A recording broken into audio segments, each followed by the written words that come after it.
শিব, সপ্তঋষি আর পার্বতী দেবীর একটা গল্প তোমাদের শোনাচ্ছি। একবার সপ্তঋষি আর শিব মিলে তাদের মধ্যে কথোপকথন চলছিল। পার্বতীও পাশে বসেছিল। শিবের সাথে সপ্তঋষিদের কথোপকথন হচ্ছে যে যে কুণ্ডলিনী, শিব বলছে কুণ্ডলিনী চক্র মানুষের শরীরে মোট 114টি চক্র থাকে। সপ্তর্ষির উদ্দেশ্যে। তখন পার্বতী বলছে যে প্রভু, এর থেকেও তো বেশি হতে পারে, আপনার তো ভুল হচ্ছে না? তখন শিব বলছে, তুমি চুপ করো, আমি যেটা বলেছি সেটাই সঠিক।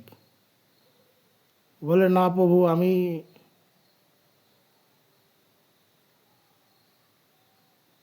সহমত হচ্ছি না, আমি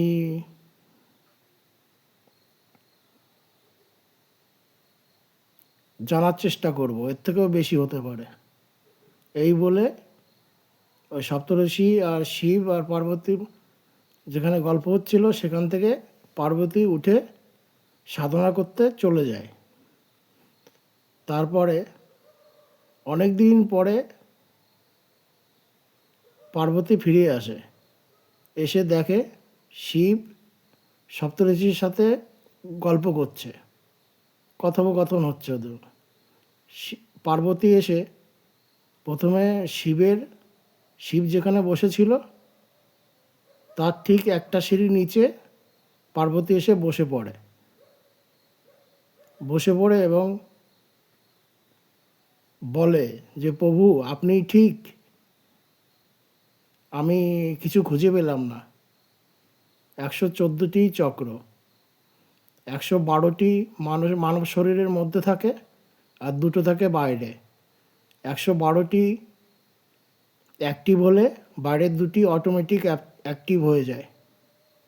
এই বলে মানে পার্বতী শিবের সমকক্ষ সমান সমানে বসতে পারতো, কারণ ওনার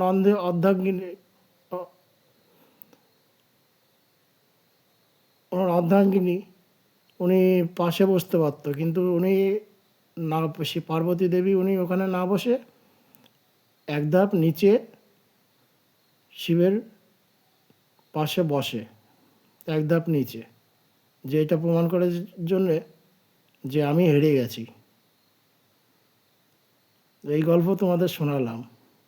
তোমাদের ভালো লাগলে লাইক, শেয়ার, কমেন্ট করো। বাই।